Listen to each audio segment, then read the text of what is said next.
Ginawa ko na nga kumarites yung DIY dishwashing liquid namin dahil yung ginagamit nga ni Kuya Taylor na sabon ay ubos na. At dahil sarado na nga rin po kami nung pagkatapos kong gumawa ayan at kinuha ko na nga po yung mga benta at inayos ko na. 14 liters nga po na tubig ang kailangan mo dyan pero 12 liters nga lang po yung ilalagay ko para malapot nga po siya. Dahil pang personal use lang naman namin ito kumarites, gusto ko lang talaga makatipid. Yung ibang gumagawa ng dishwashing liquid ay bumabaho nga daw katagalan. Sa akin nga kumarites, bago ko gamitin yung mga ginagamit ko dyan ay kailangang malinis na malinis talaga. Yung balde nga po ay sinundrox at hinugasan nga po talaga ito ng maayos. Yung tubig namin na ginamit ay malinis nga rin. Samang instruction din pala pag bumili ka ng ganitong DIY dishwashing liquid. Dahil ganito nga po yung mga napapanood ko pag naglalagay sila ng mga powder paikot ay ginagaya ko nga lang din. Nagawa ka ganito paniguradong makakatipid ka, halos 3 buwan mo rin kasing gagamitin iyan kaysa nga bumili ka ng mga pa 35 pesos abay naka 1 linggo lang iyon. Saan kung marami ka panganguhugasan ay talaga namang hindi umaabot ng 1 linggo. Panigurado pag ikaw nga ang gagawa ng sarili mong dishwashing liquid ay makakatipid ka talaga. Gagamitin nga natin yung dishwashing liquid kumarites ay wag na nga ulit nating hahaluan ng tubig iyan dahil makokontaminate iyan. Doon nga rin po mangangamoy yung mga dishwashing liquid. Pag nalagay ko na nga po yung dalawang iyan kumarites ay i-rest ko nga muna iyan ng 20 minutes bago ko siya halo-haloin. Na nga po yung itsura niya, makikita nyo naman dyan yung parang mga buo-buong nilagay ko.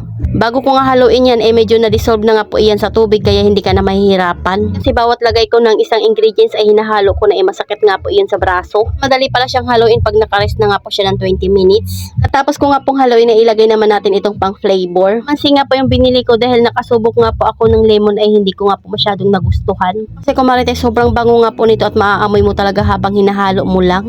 Ilang beses na nga rin po ako gumawa nito kumarites at wise cleaner nga lang po talaga yung pinakagusto kong nasubukan ko na. Ayan, halo-haloin ko nga lang po iyan bago ko nga po ilagay yung pampalapot na.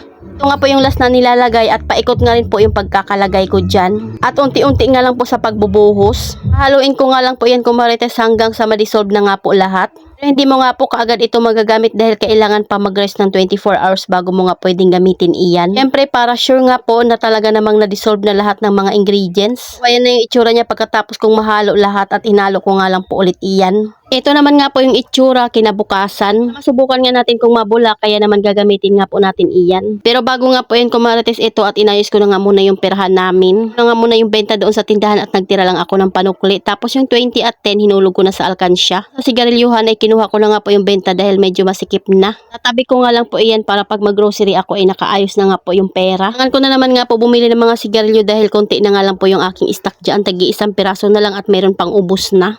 Hindi na kasi ulit ako naka-grocery kumarites pagkatapos ko nga mamili kahapon dahil umulan dito. Sabi ko nga kinabukasan na lang ako mag-grocery. Kaya inayos ko na nga po iyan kaagad. Tira nga lang po ako dyan ng panukli kumarites pagkatapos itinabi ko na nga po yung pera doon sa lagayan. Sama-sama ko nga lang po yung 20, 50, 100, 500 at 1K. 2 linggo na nga po tayong nakabukas kumarites, nakaipon na nga rin po tayo ng pambayad natin sa bill, sa GCash. Medyo masipag ako gumawa ng ice kaya ayan nakakaipon na nga rin po tayo ng pera dyan. Kinabukasan nga kumarites ay susubukan natin yung ating ginawang dishwashing liquid. Siyempre nung naghalo-halo ako ay may natira nga po dyan. Kaya ayan nga po yung gagamitin natin. Pa naman siya talaga pwedeng gamitin kumarites dahil after 24 hours pa.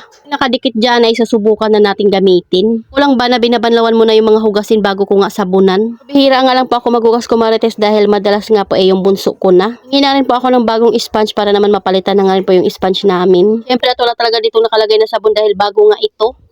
Isang dip pa nga lang dyan kumarites talaga namang mabula na kaagad yung ating sponge.